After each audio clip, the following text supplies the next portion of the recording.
बिस्मिल्लाहिर्रहमानिर्रहीम। अस्सलाम वालेकुम दोस्तों, मैं Marid Saleem. Welcome to my YouTube channel novel orchid. कैसे हैं आप सब लोग? जी तो गाइस, जैसे कि आप सबको पता है कि आप लोग कह रहे होंगे कि ये वाला नावल कहाँ से आ गया, तो पहले अपलोड हो गया था। लेकिन बात ये है कि अभी आप लोगों ने तो मुझे किसी ने बताया नहीं, क्योंकि आप लोगों ने ये पता नहीं सुना नहीं है, ये पता नहीं आप तक ये नावल पहुँचा नहीं है, क्या मसला हुआ। लेकिन मुझे फ्रेंड ने बताया कि इसकी ना लास्ट 9 से 10 मिनट की वीडियो की ना वॉइस नहीं है। तो मैंने कहा कि आप लोगों को वो प्रोवाइड कर दी जाए, तो उसके लिए मैंने ये वीडियो दोबारा की है ताकि आप लोगों को प्रॉब्लम ना हो। तो ये वो जो लास्ट 10 मिनट है ना, वो जो उधर से नहीं सुन सके वो ये सुन लें, ठीक है। और बाकी इसका जो फर्स्ट पार्ट है उसका लिंक भी मैं डिस्क्रिप्शन में साथ ऐड कर दूँगी। तो इन्जॉय करें और वीडियो सुने। तो फिर चलें आए पढ़ते हैं नावल की जो एंड से जिसकी आवाज़ नहीं थी। लगन लागी तुमसे रिटर्न बना दिया जहांगीर। लास्ट पार्ट बोल रहे इसको, वो पार्ट 1 हो जाएगा, ये लास्ट पार्ट हो जाएगा, ठीक है। लेकिन इससे पहले अगर आपने मेरे चैनल नावल ऑर्चिड को सब्सक्राइब नहीं किया तो सब्सक्राइब कर लें और साथ में बेल आइकन भी प्रेस कर लें ताकि आने वाली वीडियो आपको मिलती रहे। Let's start. लगन लागी तुमसे रिटर्न बना दिया जहांगीर, लास्ट पार्ट। अवैस अवैस जब इसे होश आया तो सबसे पहले इसके गिर्द एक ही आवाज़ गूंजी कि इसके मामू का कत्ल राबे शाह की वजह से किया गया था और इसकी माँ को तलाक भी राबे शाह की वजह से हुई थी। होश में आके वो 2 मिनट तक यूं ही पड़ी रही, कुछ याद करने की कोशिश करती रही, और फिर जब इस औरत की आखिरी बात याद आई तो झटके से उठी और कुछ भी सोचे बगैर समझे बगैर अवैस आलम को आवाज़ें देने लगी। वो इसके सराहने बैठा हुआ था और अब शायद इसकी आंख लग गई थी, लेकिन इसकी आवाज़ कान में पड़ते ही बौखला कर उठ गया। क्या हुआ मारूख? अवैस अवैस मुझे यहाँ से ले चलो प्लीज़, वो इसके हाथ मजबूती से थामते हुए कहने लगी। क्या क्या हुआ मारूख? मारूख मेरी जान, अवैस प्लीज़ मुझे वापस ले चलो, ये मार देंगे मुझे। अवैस इसकी आंखों से पानी बहने लगा। होश करो मारूख, कौन कहेगा तुम्हें कुछ? वैसे कंधों से थाम कर बोला, मारूख मारूख मैं हूँ ना, तुम्हें तुम्हें कोई कुछ नहीं कहेगा, तुम अपने आप को संभालो। वो इसे कंधों से थामे इसकी आंखों में देखता इसे हौसला दे रहा था। तुम डर किससे रही हो? तुम्हारे दादा अब्बू या फिर इब्राहिम शाह मुझे जिंदा नहीं छोड़ेंगे, वो मार देंगे मुझे। वो रोते हुए मुसलसल इसे उठने पर मजबूर कर रही थी। जिनसे तुम डरी हो मारूख, वो इस दुनिया में नहीं है, मर चुके हैं वो सब, तुम्हारे मामू को मारने वाले भी और तुम्हारी अम्मा को भी। वो जिसका बाजू तो बचे रोते हुए इसे उठने पर मजबूर कर रही थी, एकदम इसके हाथ इसके बाजू पे ढीले पड़ गए। हाँ मारूख, वो सब मर चुके हैं, यहाँ बड़ा मैं हूँ और मेरे और तुम्हारे छोटे भाई। अवैस अवैस वो हाँ मारूख, वो हाकिम थे, जाबिर थे, जालिम थे, अपने से कमतर लोगों को जूते की नोक पर रखते थे। लेकिन मारूख, अल्लाह को इनका ये गुरूर पसंद ना आया। एक दूसरे के हाथों अपनी अपनी जानें गंवा बैठे, खुद को इस दुनिया का हाकिम समझते थे, लेकिन हकीकी हाकिम ने इन्हें इनके अंजाम से हमकिनार कर दिया। इसके हाथ भी अभी भी इसके कंधों पर थे, जिसमें एक तहफ़्फ़ुज़ का एहसास था, एतमार और एतबात का एहसास था। इस दुनिया में इन्होंने सिर्फ तुम्हारे मामू को नहीं मारा, न जाने कितने बाप बेटे भाई इनकी भेंट चढ़ गए।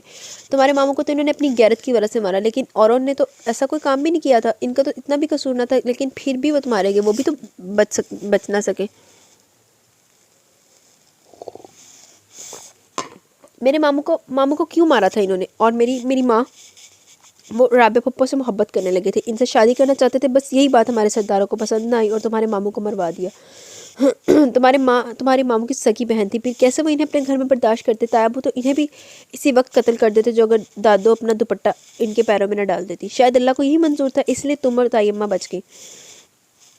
जानती हूँ बाद में हमारे ख़ानदान के साथ क्या हुआ। इसने इसके कंधों पर से हाथ उठा लिया। दादा साईं बीमार हुए तो अब्बू और तायाबू के दरमियान गद्दी हासिल करने की ख्वाहिश ने सर उठा लिया, और गद्दी नशीन होने का एहसास ऐसा होता है कि कदम ज़मीन पे नहीं पड़ते।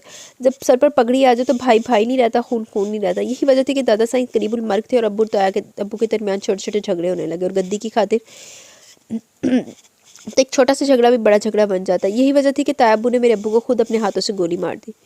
मारूख का ऊपर का सांस ऊपर और नीचे के नीचे रह गया, और कातिल किसी और को ठहरा दिया। इससे पहले कि पुलिस तहकीक करती, मेरे छोटे भाई सैयद गैस आलम शाह ने तायाबू पर कातलाना हमला कर दिया, और इस हमले में तायाबू भी मारे गए। वो अपने बालों में इस्तरारी हालत में उंगलियां चलाने लगे। एक गद्दी की खातिर हमारा पूरा ख़ानदान तहबाला हो गया, टूट कर बिखर गया, सिर्फ एक गद्दी ने। और जानती हो वो गद्दी किसको मिली? अब वो अपनी कनपटी मसल रहा था। जो गद्दी नशीन हुआ इसके बारे में तो कभी किसी ने सोचा भी नहीं था, ना दादा साईं ने ना किसी और ने। जिन्हें गद्दी पर बिठाया गया वो राबिया शाह थी, हमारी फुप्पो, जिन्होंने अब्दुल्ला के कत्ल के बाद खुद को जिंदा लाश बना लिया था। न जाने कितने रिश्ते इनके आए, कितनी ख्वाहिश इनके सामने आई, लेकिन इन्होंने इस दुनिया से रिश्ता तोड़ दिया और गोशा नशीन हो गई, सिर्फ और सिर्फ अब्दुल्ला की खातिर। वो खुद को कसूरवार समझती थी। ताई अम्मा को भी जब तलाक हुई तो वो रोई थी, वो इनको भी बहुत चाहती थी। इन्होंने भी मुझे तुम्हें ढूंढने भेजा था, मैं इनके कहे में आकर तुम्हें ढूंढने लगा और खुद गुम हो गया। वो इसके आंसू पहुंचते हुए बेबसी से बोला, और वो रोई रोई आंखों से देखे गई, और फिर इसके हाथ अपने चेहरे से हटाकर उठी और दरवाज़ा खोलकर बाहर निकल गई। अगले दिन इसने घर के तमाम अफराद से मुकम्मल तारुफ हासिल कर लिया, बल्कि घर के आधे अफराद के इससे नाम भी अजबर हो गए। इसकी सौतेली माँ भी इससे बहुत मोहब्बत से पेश आ रही थी और इनके दोनों बच्चे भी सुबह से इसके आगे पीछे अपी अपी कर राग अलाप रहे थे। सैयद अवैस आलम शाह की वालदा और बहनों ने भी जैसे इसे हथेली का छाला बना लिया था और घर के तमाम लड़के भी कितनी इज्जत दे रहे थे इसे भी और घर की दूसरी औरतों को भी। वो जो समझ रही थी कि हवेली में अभी भी 19 साल पहले जैसी है, अब अपनी सोच पर पछता रही थी। फुप्पो इन्हें पहचाने कौन है ये? अवैस आलम राबिया को बाजू के घेरे में लिए इसके पास ले आया। फुप्पो ने एक नज़र इसे देखा और फिर संजीदा सूरत बनाया सैयद अवैस आलम शाह को। मारूख मारूख इन्होंने पूछा नहीं बल्कि बताया था और बताते हुए इनकी आवाज़ कांप गई। इनकी इतनी जल्दी पहचान लेने पर मारूख हैरान भी हुई और खुश भी, इसलिए वो मुस्कुराने लगी। इसकी मुस्कुराहट इस वक्त सिमटी जब राबिया शाह ने रोते हुए इसके सामने अपने दोनों हाथ बांध दिए। मुझे माफ़ कर दो मारूख। फुप्पो मुझे माफ़ कर दो मारूख, मुझे माफ़ कर दो। पिछले 19 सालों से मैं माफ़ी मांगने के लिए तड़प रही हूँ, अब मेरी इस तड़प को ख़त्म कर दो। फुप्पो प्लीज़ ऐसे ना करें, मैं ही तो कसूरवार हूँ, तुम्हारी भी और तुम्हारी नानों की भी। सिर्फ अपनी और अपने दिल की परवाह की, किसी और के बारे में सोचा भी नहीं। पिछले 19 सालों से अपने रब से माफ़ी मांग रही हूँ, लेकिन मुझे लगता है कि जब तक तुम और नानो मुझे माफ़ नहीं करोगे मैं सुकून से नहीं रह सकूंगी। मुझे माफ़ कर दो माँ। पुप्पो जो किस्मत में होता है वही मिलता है। मैं तो अहमक थी इसलिए इंसानों को इल्ज़ाम देती रही। भला कोई मुअय्यन उम्र से ज़्यादा जी सकता है? अल्लाह जब और जिस वक्त हुक्म करे इंसान को जाना ही पड़ता है, चाहे वो कत्ल हो जाए या बीमारी से मरे। अपने मुकर्रर वक्त पे ही मरता है। माफ़ी तो मुझे मांगनी चाहिए जो हमेशा हवेली वालों के लिए बद्दुआएं मुंह से निकालती रही, कभी दुआई अल्फाज इस घर के लिए इस्तेमाल नहीं किया। इसने रोते हुए राबिया शाह के हाथ चूमे तो राबिया शाह ने इसे अपने साथ लगा लिया। सबकी आंखें नम हो गई थी। सैयद अवैस आलम शाह ने सुकून का सांस लेते हुए एक लम्हे के लिए आंखें बंद की। आज से अपने दिल से एक बहुत बड़ा बोझ हटता महसूस हुआ। इसने जब से होश संभाला यहाँ औरतों को रोते और कुर्लाते ही देखा। बहुत छोटा था जब इसने दिल में अहद कर लिया कि यहाँ की औरत को इसका जायज़ हक ज़रूर दिलाएगा। यही वजह थी कि जब पगड़ी इसके सर पर रखी जानी थी, इसने अपनी फुप्पो को गद्दी पर बिठा दिया। बाद में इस घर की हर औरत को इसने इसका हक दिया और दिलाया था। अपने गांव में औरतों के लिए स्कूल बनवाया, कॉलेज कायम किया, औरतों के लिए हर सहूलत फराहम की।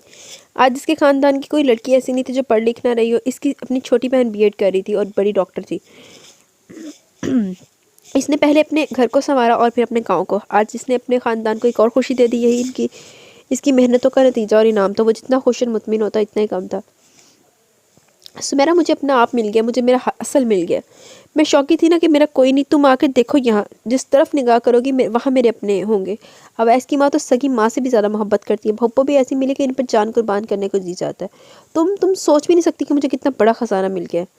सैयद अवैस आलम शाह अंदर दाखिल हुआ तो वो फ़ोन पर किसी से बात करी थी। मैं तो अब सोच रही हूँ कि काश वैसे पहले मिल लेती।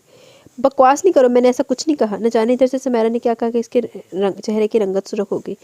मैं इसे सालिम समझती थी, लेकिन जब से इससे मोहब्बत हुई है इसके अंदर तक को जान गई हूँ। पहले तो मैंने इसे समझने की कोशिश ही नहीं की। अब मोहब्बत का मज़ा चखा तो मेरा दिमाग ठिकाने लग गया। वो बहुत अच्छा सुमेरा, वो तो मोहब्बत के काबिल और मैं पगली से। बेगम साहिबा बस कीजिए, कुछ बातें हमारे लिए भी रहने दें। वो न जाने क्या कहने जा रही थी जब इसने इसके हाथ से फ़ोन लेकर रख दिया। जो बातें मेरे सुनने की वो कोई और सुन रहा है। कितना बुरा ज़माना आ गया। वो मासूम सूरत बनाकर बोला तो इसकी आंखें खुद ब खुद झुक गई और आंखों के पे पलकों ने पर्दा डाल दिया। मैंने तो ये तो नहीं कहा कि अपनी आंखों को छुपा लो।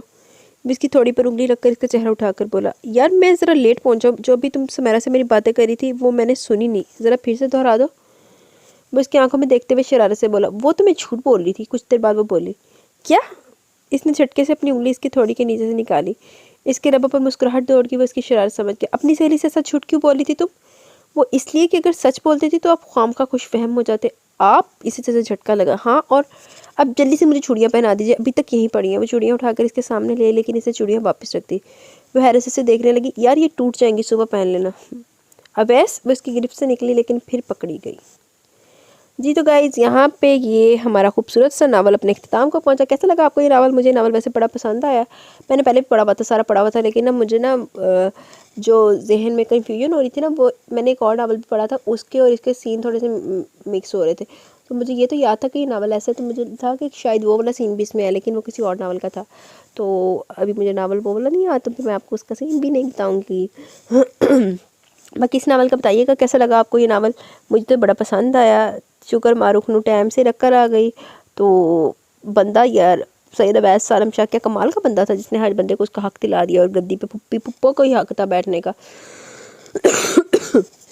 पुप्पी भी बैठा दी थी, हर चीज़ कर दी, एंड पे बीवी भी बना ली। चलो खैर, आप लोग बताइएगा आपको कैसा लगा नावल। अभी इंशाल्लाह कल मिलेंगे अपने तुलुए सहरा शाम में मोहब्बत वाले नावल की लास्ट एपिसोड के साथ। यार अगर मैं नाम कोई पुट्ठा सीधा बोल दिया करूँ ना तो उसको एडजस्ट कर लिया करे खुद ही, क्योंकि मुझे ना नाम याद नहीं रहते, कहानी पूरी याद रहती है। तो अभी तो वैसे याददाश्त का बड़ा मसला ख़राब हुआ पड़ा है, कहानी भी भूल जाती है अक्सर ना, लेकिन काफ़ी टाइम बाद भूलती है। खैर आप लोग ज़रूर बताइएगा कैसा लगा आपको ये नावल। मैं अब चलती हूँ, मैं बहुत थकी हूँ। क्या टाइम हुआ है, 12:30 हो गए, लेकिन अभी इसको अपलोडिंग पे बड़ा टाइम लग जाना है। हालांकि मैंने ना कुछ टाइम पहले तहैया किया था कि मैं लेट लाइट मैंने फ़ोन नहीं यूज़ किया करना, जब मेरी आइज़ पे फ़र्क पड़ा था, लेकिन अभी फिर मेरी वो कुत्ते मतलब कि बेइज्जती हुए थोड़ा सा टाइम हो गया। तो मुझे लगता है कि मुझे एक डोज़ की ज़रूरत है, लेकिन नहीं यार, गैरत मेरी मर चुकी है, लेकिन मैंने अपनी गैरत को फिर चकाना है। बस मैंने कल से टाइम नहीं रिकॉर्डिंग कर लिया करनी इंशाल्लाह। बस यार थकावट इतनी होती है कि फिर ना कुछ करने को दिल ही नहीं करता, उठने को नहीं दिल करता मेरा। और आज तो अल्लाह खैर करे, मेरा ना ये बेड भी थोड़ा सा फ्री हुआ है, तो आज मैंने बड़े रिलैक्स होकर लेट के की है रिकॉर्डिंग। चले मेरी बात होती रहेंगी, इंशाल्लाह कल मिलते हैं। बहुत सारा ख्याल रखें, दुआ में याद रखें। नेक्स्ट वीक मेरे मंडे से पेपर है, तो याद रखें, बस दुआ करें कि आपकी बहन के पेपर बहुत अच्छे अच्छे हो जाए, ठीक है। इंशाल्लाह कल मिलते हैं। अल्लाह हाफिज़।